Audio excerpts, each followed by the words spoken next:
Raison de boulier, ben, il y a une raison de faire une raison de boulier, ça fait partie de l'histoire de l'école. Et dans un musée, on est bien placé pour parler de l'histoire de l'école. Parce qu'il y avait des bouliers dans les écoles, mais on a arrêté il y a un bon siècle de faire du boulier dans les écoles. Et la deuxième raison pourquoi je fais une leçon de boulier au musée, c'est parce que c'est un peu le retour. C'est le retour des bouliers dans les écoles. Alors c'est très laborieux, c'est très lent à revenir, ça reviendra ou pas, l'histoire dira.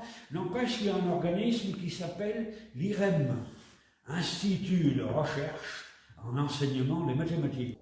Alors c'est pas la peine d'aller bien loin, il y a un collège ici à 300 mètres, il y a une prof de maths dans un collège, je dis bien, qui est folle, convaincue par le boulier.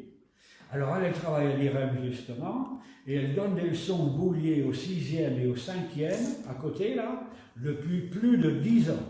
Alors c'est pas moi qui l'ai inspiré, elle ne m'a pas inspiré non plus, c'est pur hasard, on fait la même chose, sans se connaître, à 300 mètres. C'est pas beau ça? Alors elle utilise d'ailleurs, nous on va utiliser un boulier historique, voilà un boulier d'école qui a plus de 100 ans, et puis elle à côté, là, la prof de maths, elle utilise un boulier dit asiatique, le boulier chinois. On va dire que c'est un boulier un peu plus professionnel, un peu plus performant, un peu plus efficace. Alors c'est encore très utilisé en Asie, mais ça se perd aussi, non pas à cause des calculatrices évidemment, c'est pas efficace les calculatrices, mais ça se perd à cause des codes barres, de l'informatique. Quand on achète quelque chose en ligne, sur Amazon, vous ne calculez rien, ni vous, ni Amazon, ni la banque, et votre compte est débité quand même. Donc évidemment, on n'a pas besoin de calculatrice et on n'a pas besoin de boulier non plus. Alors il y a un Chinois qui est venu au musée il n'y a pas très longtemps. Alors quand je lui ai montré ça, évidemment pour lui c'était un objet très familier. Il m'a dit à la maison, on appelle ça en langage familier un clac-clac. Alors pourquoi ça s'appelle un clac-clac à votre avis? Parce que quand on calcule avec un boulier en Asie, ça fait clac-clac. Voilà pourquoi ça s'appelle un clac-clac. Alors au passage, moi je vous ferai un petit peu clac-clac avec celui-là. Alors avec un boulier, on calcule tout, on fait les additions, les soustractions, les multiplications, les divisions, les racines carrées si on a envie, mais plus personne ne fait les racines carrées.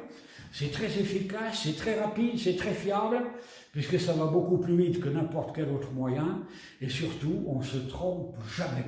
Enfin, les Asiatiques ne se trompent jamais. Nous, les Occidentaux, quand ils s'amusent à faire du boulier, quand ils ont fini leur calcul, ils vérifient avec une calculette pour voir s'ils ne sont pas trompés. Les Asiatiques, c'est le contraire. Quand ils ont fait un calcul à la calculette, ils vérifient avec leur boulier s'ils ne sont pas trompés.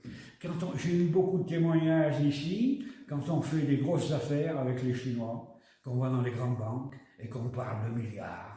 On calcule en boulier, on ne calcule pas en calculatrice, parce qu'on se trompe tout le temps. Allez, on va faire notre petite leçon la plus simple possible, la plus courte possible, mais on comprendra l'efficacité de la chose. Alors, sur un boulier, on va dire rangée, on a 10 boules par rangée, c'est des dizaines, maîtresse, tout bêtement, ce qui nous fait 100 boules. 10 boules, la rangée du bas, c'est la rangée du bas, je dis bien, qui représente les unités. Alors chaque boule a la valeur de 1 pour faire simple. Alors pour marquer les choses, on déplace bêtement les boules. Alors on dit ici que les boules dorment, elles sont en réserve, et quand on les déplace, on dit qu'on active les boules. On leur donne un sens. Alors quand on veut marquer les choses, on déplace les boules. Pour marquer 1, évidemment, on déplacera une boule. Pour marquer 2, on en déplacera 2. Et puisqu'il y en a 10, quand on a déplacé les 10, on a marqué 10. Mais quand on a marqué 10 comme ça, on voit qu'il y a un petit blocage quelque part. Alors là, on ne réfléchit pas trop. Le boulier, c'est quelque chose très souvent qui est automatique, irréfléchi, c'est mécanique. Les Asiatiques disent d'ailleurs, avec un boulier, on ne réfléchit pas, les doigts calculent tout seuls. C'est d'ailleurs pour ça que nous, on a arrêté les bouliers. Il y a un conseiller pédagogique qui a dit, le calcul des mathématiques, c'est quelque chose d'abstrait. Tout doit se passer dans vos têtes. Vous ne devez pas compter sur vos doigts, vous ne devez pas compter avec un boulier, vous devez faire du calcul mental. C'était un petit peu excessif, parce qu'avec un boulier et avec les doigts, on apprend quand même beaucoup de choses. Alors quand on a déplacé 10 boules comme ça et qu'on est bloqué, on ne réfléchit pas, on enlève les 10 unités et on les remplace immédiatement par une boule au-dessus qui représente les dizaines. Donc ici on a marqué 10, sur cette boule, sur cette rangée, toutes les boules valent 10.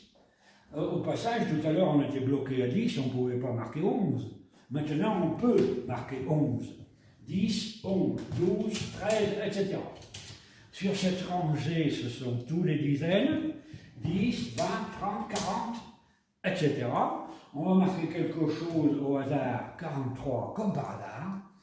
4 dizaines et 3 unités, ça fera 43. Bon, pour les enfants, on peut simplifier, on peut faire 10, 20, 30, 40, 41, 42, 43. C'est facile, on écrit verticalement. Alors, vous avez déjà compris, je suppose, que ça multiplie par 10 chaque fois qu'on monte un étage. On va voir jusqu'où ça va là-haut. Il y en a qui vont perdre les pédales en route. Sur cette rangée, les boules valent 1, on l'a vu. Sur cette rangée, elles valent 10, on l'a vu. Et après, 100, avec moi maîtresse, 10 000, 10 000, 100 000, 1 million, 10 millions, 100 millions, 1 milliard. Belle capacité, n'est-ce pas, les calculatrices, hein? Il y a 10 boules là-haut, il y a donc 10 milliards. On n'y va pas tous les jours à 10 milliards, les banquiers locaux s'occupent pas de milliards, mais Macron, il s'en occupe des milliards. Hein. Pour marquer la dette, le boulier n'est d'ailleurs pas tout à fait assez grand, mais il suffit de rajouter 3 rangées et on peut marquer la dette qui atteint 3000 milliards. Alors, ceci dit que c'était plus efficace qu'une calculatrice ou sur du papier, et pour preuve, pour marquer 1 milliard, il suffit de déplacer une boule. Alors sur du papier ou sur un clavier, c'est assez laborieux. Combien y a-t-il de zéros dans 1 milliard, maîtresse? 9 zéros. Je vous le fais, hein. 1, 4. C'est laborieux, hein, quand même. Et puis quand on a fini sur une calculatrice de base, ça vous écrit erreur. Parce que sur une calculatrice de base, ça ne rentre pas. Alors on vous explique que c'est tout bête. Vous expliquerez ça aux petites C1. Qu'il faut écrire 10 puissance 9, voilà qui est compliqué. Alors qu'avec un boulier, pour marquer 1 milliard, encore une fois, il suffit de déplacer une boule, et on comprend tout de suite beaucoup de choses avec un boulier qu'on ne comprend pas autrement, puisqu'ici, on voit immédiatement qu'il y a 9 zéros. C'est une petite fille qui est venue au musée il n'y a pas longtemps, là. Je lui ai demandé combien de zéros dans 1 milliard. Évidemment, elle ne le savait pas. Mais comme elle a observé le boulier, elle m'a dit, ben, il y en a 9, c'est marqué là. Alors au passage, on gagne beaucoup de temps avec un boulier, en partie grâce au zéro. Parce que sur du papier, il faut écrire 0. Sur un clavier, il faut taper sur 0. C'est ridicule, puisque c'est rien, il faut faire quelque chose quand même. Alors qu'avec un boulier, quand c'est rien, on fait rien. Ça gagne du temps, non? Voilà 1 milliard.